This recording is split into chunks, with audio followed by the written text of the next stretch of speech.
Land అవ్వదు.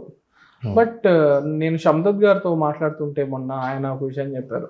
This boy Kalyan came to me for mad 2 weeks తర్వాత వచ్చి స్క్రిప్ట్ మొత్తం చెప్పేసారు. 2 weeks 2 weeks ఎట్లా అంత ఫాస్ట్ గా ఎలా అని అంటే మనకు దీంట్లో క్యారెక్టర్స్ ఉన్నాయి కదా బ్రో, సో అవి ఈజీ అయిపోయింది మనకు. అంటే రైటింగ్ కొంచెం ఫాస్ట్ గానే అయిపోతుంది బ్రో.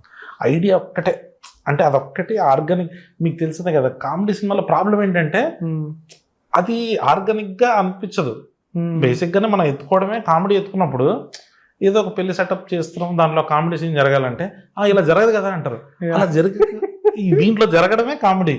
సో దాన్ని ఒప్పించాలి మామ. ఏదో చిన్న ఎడ్జ్ ఒకటి ఉంటది, ఆ ఎడ్జ్ ని పట్టుకోవడంలో వస్తుంది కానీ ప్రాబ్లము. అది ఒక్కటి దొరికేసిందంటే ఇంకా వెళ్ళిపోతుంది. ఇప్పుడు ఐడియా పట్టుకోవడం అంటున్నారు కదా, ఇజ్ దట్ అది మొత్తం సినిమాకా లేకపోతే ప్రతి సీన్ లోనా? ప్రతి సీన్ కి. అంటే ఈ సీన్ లో ఏంటి కొత్తది?